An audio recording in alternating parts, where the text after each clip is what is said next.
the DuPont Cavalcade of America.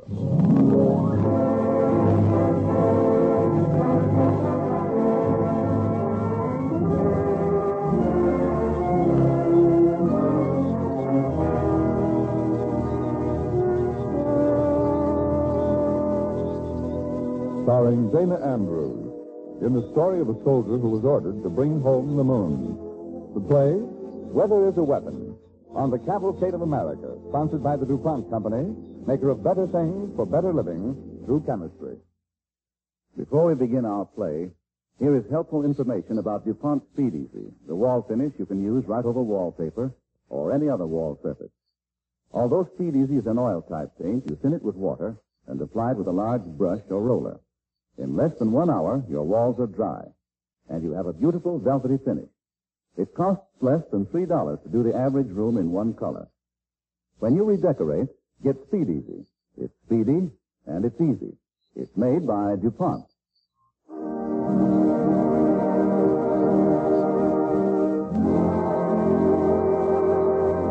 And now, the DuPont Cavalcade presents Weather is a Weapon, starring Dana Andrews as Lieutenant Howard Jameson of the United States Army Air Force Weather Service.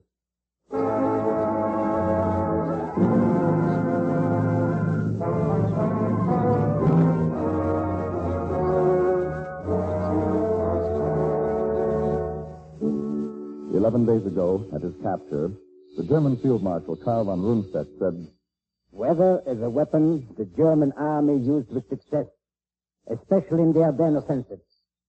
This Battle of the Bulge, as you call it, might have changed the entire course of the war had it not been for the fact that the United States Air Force so quickly took advantage of the break in the weather."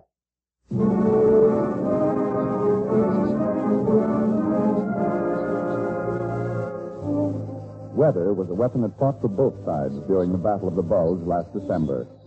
Von Rundstedt knew it. Our Air Force knew it. And we know now, behind our counterattack were the unsung heroes of the Weather Service, men who watch the skies. On a lonely outpost in Greenland lies one of the weather eyes of the Army Air Forces, the Weather Service Observation Station. It is late afternoon in December 1944. Captain Faulkner, commanding officer of the post, is speaking to Lieutenant Howard Jameson. "Lieutenant Jameson, you can get me into more hot water than any man in this outfit." But, Captain, I just explained. I know you got sick of weather reconnaissance and went flying off looking for German planes. But I brought back the weather report, sir. That was very considerate of you. Jameson, what makes you do things like this? I could understand him if you were a natural-born show-off, but you aren't. You're clean-cut, intelligent. Aside from these show-off escapades, you're as efficient a man as I've got in the outfit. I suppose I did look like a show-off, going out to look for German planes, and I'd been assigned to weather reconnaissance. But why do you do such things? You're not a rebel. Something on your mind? No, sir. Except that... Well, Go on. this sounds kiddish, I suppose. But I want to get the war over. Go on home. I want to do it fast. I took a pilot training so I could. But the 2 years I've spent snooping around clouds in Greenland looking for weather seems like all my time is being wasted. And my training, too. Too good for the job the Army's given you, huh? Oh, no, sir. Well, maybe you can get a different perspective from the ground. The ground? I'm grounding you, Jameson. Assigning you to maps and charts. Sergeant Gale will be your assistant. But, sir... That's all. Dismissed.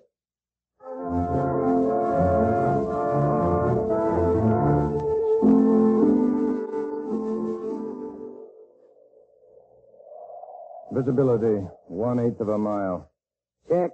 Wind direction, 200 degrees. Check. Speed, 6 miles per hour. Check. I bet I say check more times in 1 year than a banker does in his whole lifetime. How'd you like to be in my shoes, Sergeant?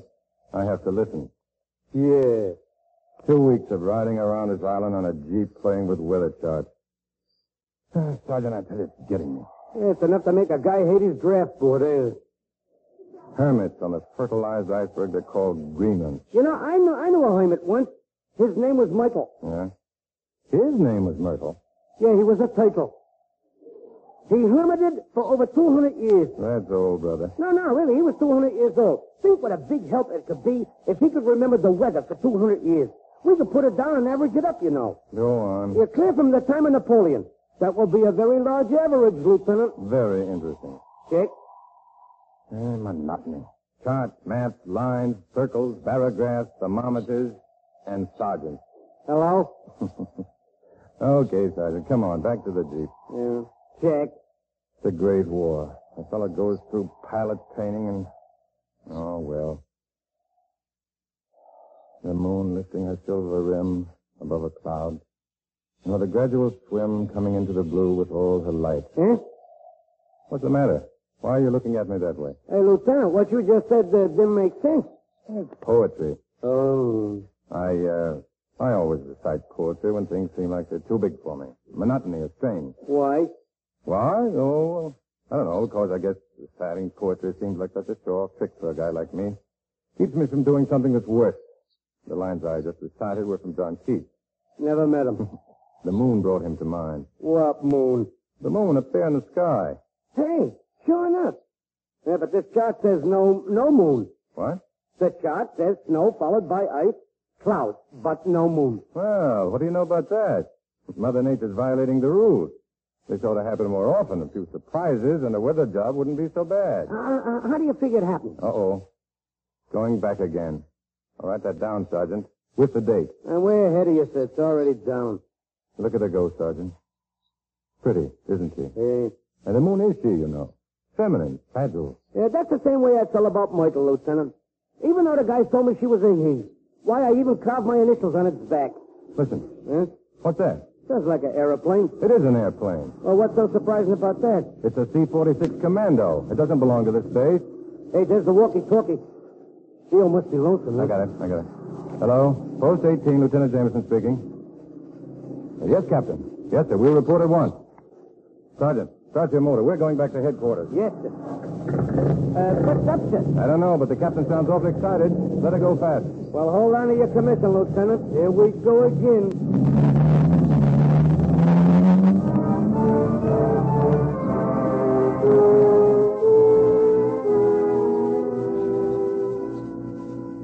You wanted me, Captain? Sit down, Jameson. Well, I have the report here, sir. I hope nothing's wrong. On the contrary, you are to be commended for your work these past 2 weeks. Oh, Lieutenant Jameson, meet Lieutenant Crane of the Army Air Force. Lieutenant Crane? Glad to know you, Jameson. I knew Crane was coming in with orders that you wouldn't want delayed, so I called as soon as his plane was sighted. Well, Jameson, you can now have something you've been aching for. A flying assignment. Hot dog! Yes, sir. You mean hot dog, Jameson. I know how you feel, man. Thanks, Captain. You better hold your thanks. This is a tough one. The Germans have broken through on the Western Front. The Germans have broken through? Von Rundstedt counterattacked in Belgium, Holland, Luxembourg, and France. Wow. The whole line is fluid. Every available man is needed up at the front. And I can fly combat there? Not exactly. You see, the Air Force is grounded because of weather conditions. Headquarters wants an observer for a very hazardous mission. A volunteer familiar with this area, since this is the place where weather is made for Europe. Yes, sir. You've been here for 2 years, so naturally you're the man. However, you don't have to ask for it. The way the fog has settled down, flying across won't be any picnic. When do we leave, sir? By the way, if Crane here thinks he can fly you to the French mainland in spite of prevailing conditions. We've got to make it, Captain. They can't wait on the other side. Well, if they can't wait on the other side, we can't wait here. Good luck, Jameson. Oh, Captain, I'm sorry to leave you, sir, and Sergeant Gale, but there's Greenland. It may be a great spot for predicting weather in Europe, but for me, you can give it back to the Eskimos.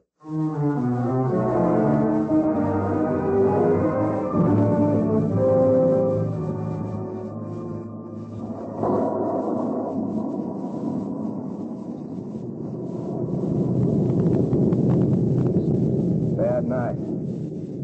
Fierce. Worst flying I've ever seen. Yeah, me too. We'll make it, though. Sure. Hope like the golden sleeper's light adorns and cheers our way. And still, as darker grows the night, emits a brighter ray. What, hey? Huh? I didn't hear what you said. Oh, I wasn't saying anything. I was just reciting poetry. Poetry? Yeah. You find poetry relieves the tension? Why'd you ask that? No. Every guy has his own way. Myself, when I'm scared, I look at my kid's picture. That him? Yeah. Yeah, he's 3 now. This is how he was when I left. 1 year older. Nice little guy. Great. Greatest little guy in the world. How old are you, Crane? Me? 22. Crane, you think those Germans will get anywhere with their counterattack? Might if we don't get some better weather. Not getting it tonight. No. Not bad.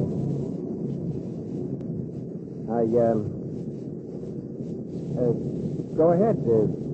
Recite poetry if you want to. No. No, I don't feel like reciting poetry.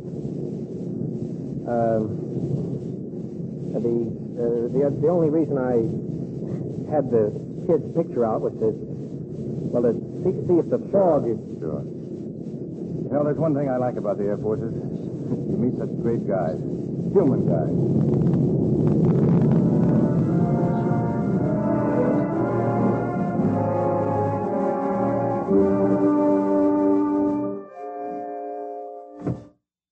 Major Harned, Lieutenant Jameson and Crane reporting, sir. Welcome to France, friends. You're Jameson? Yes. Crane? Right, sir. Glad you're here. Must have had a rough passage. That wasn't bad, sir. We wore our rubbers, sir. Well, I've heard that you were resourceful, Jameson. Your captain stressed the fact rather strongly. Not Captain Faulkner. We asked him to pick a man for us. He said if there was such a thing as a one-man team, you'd be it. Captain Faulkner said that? He also said to be sure we kept you busy or you'd find things to do on your own hook. Well, no, don't look so embarrassed. So happens we need your kind of a man at this particular moment. Excuse me, Major Hunter. Here's the latest report from Bastogne. All right, Corporal, just keep them coming. Yes, sir. Jameson, Crane, look at this report. Bulge is getting bigger all the time. Wow. Hey, that looks bad. If we could put our planes in the air, we could stop them. Weather. Excuse me. Major Harnett speaking. Well, Major, Still the same, Colonel. No flying weather in sight for at least 24 hours. this is getting to be an old story with you, Major. When will we have some flying weather? I'm afraid from the looks of things, this may go on for days. The low ceiling is all over the Never area. mind the low ceilings. Get my planes off the ground. If you don't, we stand to lose this whole front. Maybe even the war if we don't stop Von Rundstedt. Colonel, we don't make the weather. We just forecast it. I'll call back in half an hour. Jameson, you see what we're up against? Germans in front of us, the Air Force is at our throat. They think we manufacture weather. I wish we could, sir. So do I. Here now. Here are your orders. Take a look at this map here. The 101st Airborne is fighting in this area here, you see? You are to follow as closely as possible. With their protection, you and Crane can establish right about here. See? Yes. Set up your mobile weather equipment at once. At once. Take readings every half hour. Radio on back in code. That way, if a break is on the way, we'll know about it. Right, sir. Crane? It's all clear to me, sir. Without our air power, the Germans can chase us out of France. So get us some flying weather, do you hear? And when you get there, make it a point to stay alive. We need those reports.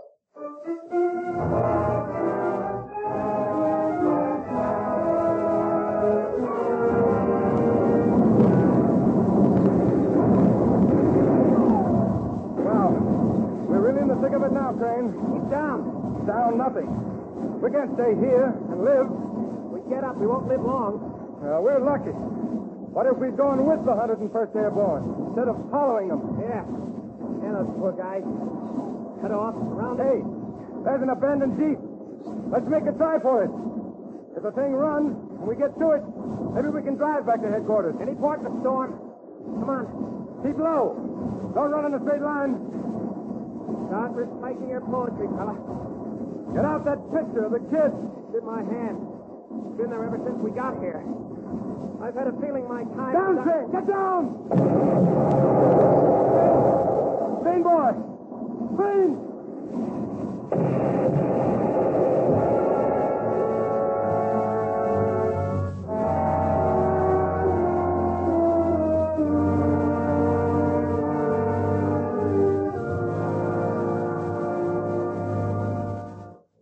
You are listening to Dana Andrews as Lieutenant Howard Jameson in Weather is a Weapon. On the Cavalcade of America, sponsored by the DuPont Company, maker of better things for better living through chemistry.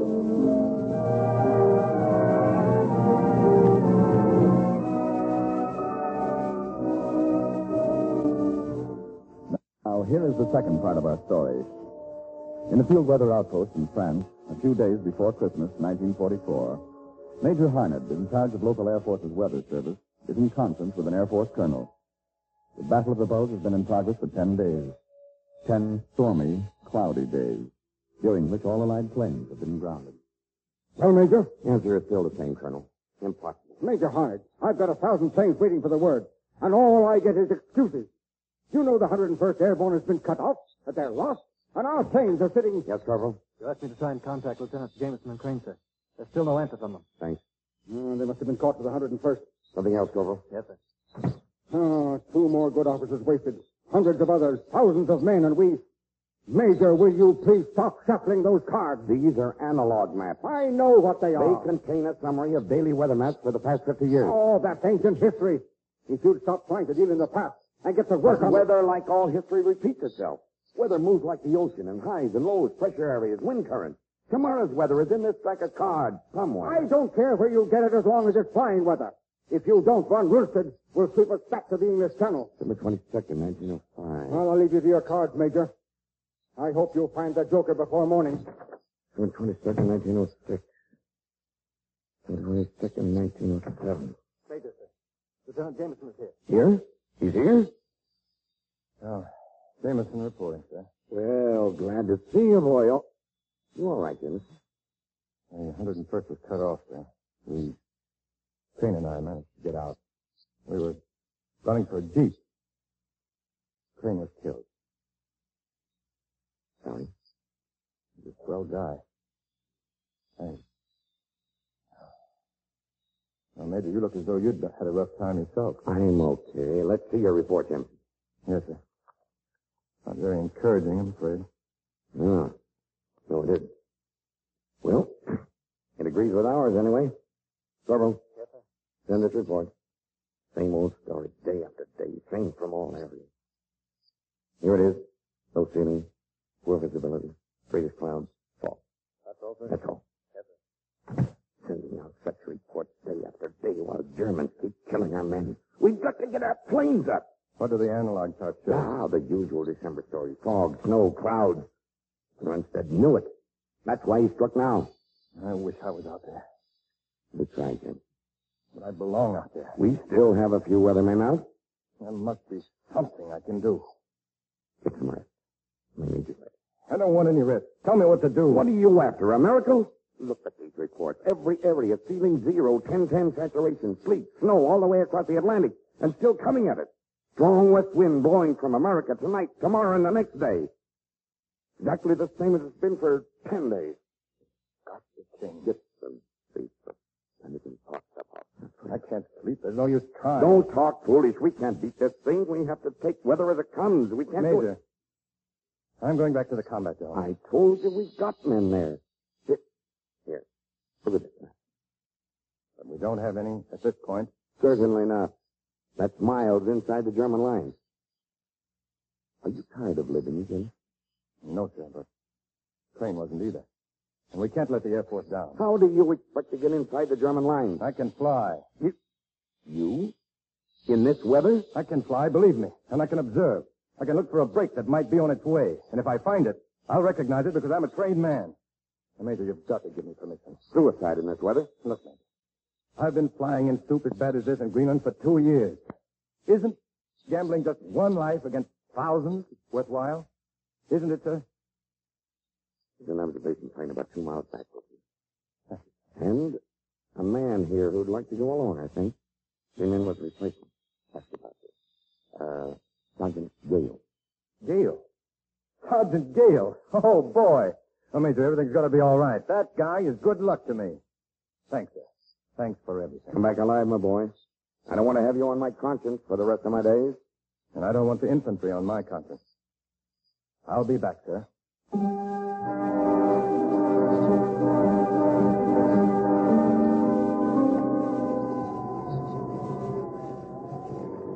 Visibility? 4. Well, 6. Wind direction. 150 degrees. Check. Yeah, my life is sure monotonous, ain't it? Check. Check. Check. So's the fog monotonous. How's the gas situation? Low. Hey, Lieutenant, would I be impertinent if I suggested we turn back? You would. We're not turning back until we reach our destination. Our destination, huh? We're 50 miles over the German lines now, Lieutenant. What is our destination, a prison camp?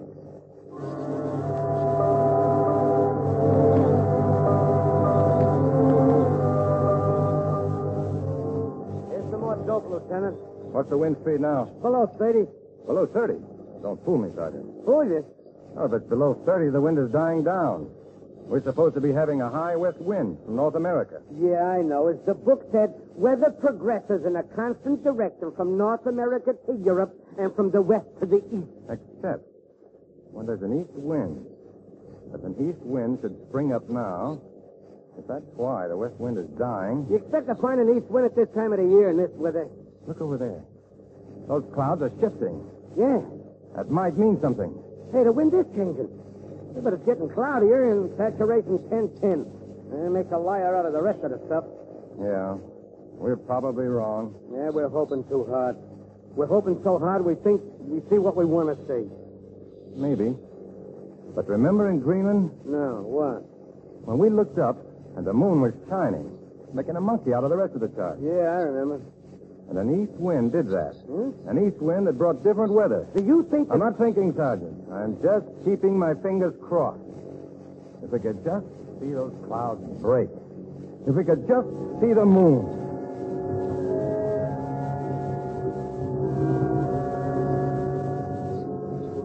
Bright-eyed fancy hovering o'er scatters from her pictured urn thoughts that breathe and words that burn. What'd you say? Oh, that's poetry again, huh? Annoy you? No. Hey, wait a minute, Lieutenant. I just got an idea. I'm coming up front to take it. Come ahead. And darkness bearing down, gloomy, heavy-weighted like some Trojan steed with the trappings of war. Hey, I ain't superstitious, Lieutenant. Don't think that. But remember in Greenland when the moon started to come up and make a liar out of the chart? You talked to it. Remember? Like the moon was a beautiful dame. I did? Yeah, to think to help, too. The moon got brighter. And I was wondering, well, could you talk to it again, Lieutenant? I could try. It'd have the same effect on your reciting poetry does. Keep you from blowing your top. I mean, well, you wouldn't be losing nothing. All right. I'll try, Sergeant. Yeah. I'll try. Come on. You bright-faced doll. There's a million of your boyfriends waiting for you down there. A million of them.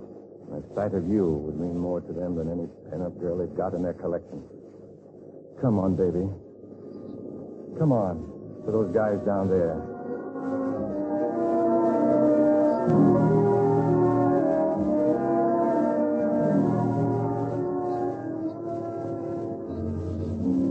I love you, Lady Moon.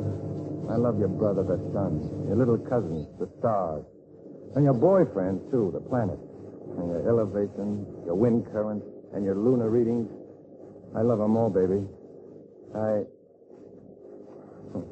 Sergeant, I guess I'm getting a little silly now, huh? Maybe you ought to get tough with her, Lieutenant. Huh? All right, then, I'll get tough. Listen, you stuck-up cheesecake. Come out from behind those cumulonimbuses. If you don't... Lieutenant. Yeah? Maybe I'm seeing things, but... Nah, it's gone. What is it? Over there at 9 o'clock. I really thought I saw something. Holy smoke. Yeah, it's back again. I see it. A beautiful, bright patch. Yeah. It looks as though somebody tore a hole in the black sky with a silver knife. Yeah, she's pretty all right. Oh, you did it, sweetheart. You glamorous hunk of heavenly girl. You did it. Yeah. Gale, radio the major. Shoot. Tell him it looks like a break in the straightest. Good visibility. Moving west toward our line. Check. You think it'll reach our lines by morning? Let's keep our fingers crossed, Sergeant. Hold tight. We're going back.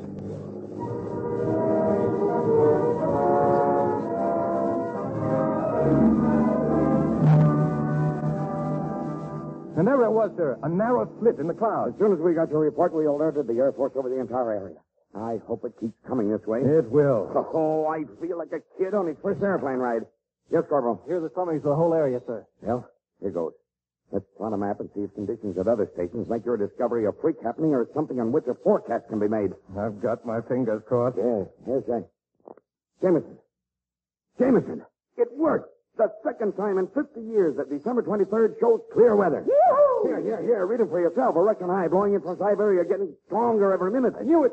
And thanks to you, we'll get the jump of the Germans. Von Rundstedt left himself wide open if he didn't know this was coming.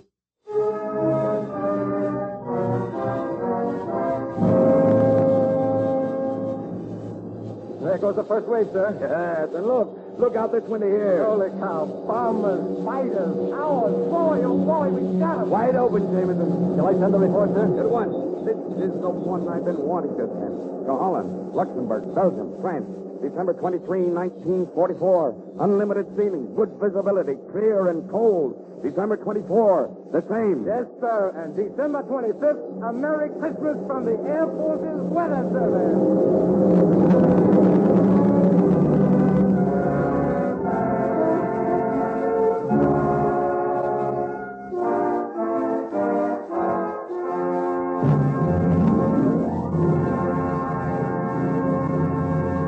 Our thanks to you, Dana Andrews, and to all members of tonight's DuPont Cavalcade cast.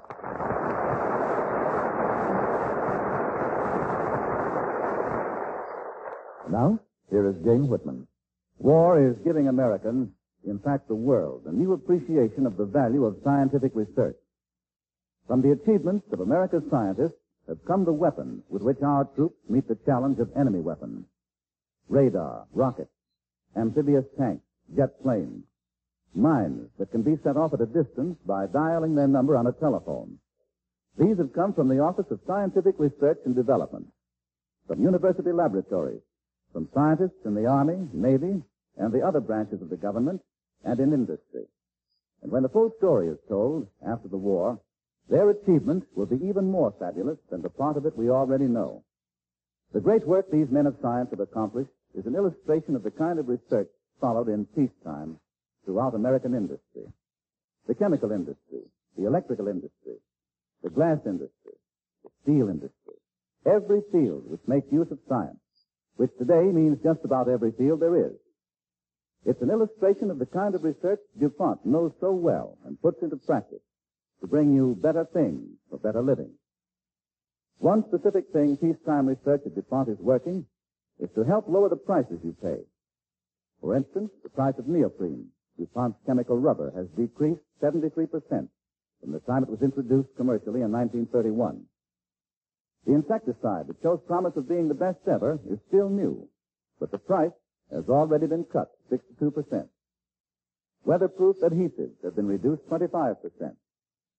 The price of Freon, DuPont's safe refrigerant, which you probably have in your refrigerator, is about a third of what it used to be. And there are many other examples among chemicals less familiar to you. You'll probably never buy any urea, for instance, but manufacturers of plastics buy it. The United States used to import all its crystal urea. Now, DuPont makes it, and the price has been reduced more than 20%. Research, of course, cannot do the whole job. Engineers must build the plants to turn research development into chemical realities. Management, service departments, laboratories, foremen, the girl watching the trembling needle of a gauge are all partners in efficient production. Their working together results in greater efficiency, and that efficiency is reflected in a decrease in prices. You get the benefit of these lowered prices in DuPont's Better Things for Better Living Through Chemistry. Next week, the DuPont Cavalcade will bring you an amusing and moving story about doctors who care for our fighting men and the sea bees who build for them. It's the story of a small group of gallant men fighting against overwhelming odds to save hundreds of lives, hampered by jungles, but aided by demons. Our star will be Robert Young, and our title, How to Build Paradise. Dana Andrews may soon be seen in the 20th Century Fox Technicolor production, State Fair. The music for tonight's DuPont Cavalcade was composed and conducted by Robert Armbruster. Our Cavalcade play was written by Charles Rabiner, based on factual materials supplied by the United States Army Air Force's Weather Service. This is Frank Graham inviting you to listen next week to Robert Young in How to Build Paradise on the Cavalcade of America, brought to you by the DuPont Company of Wilmington, Delaware. This is the National Broadcasting Company.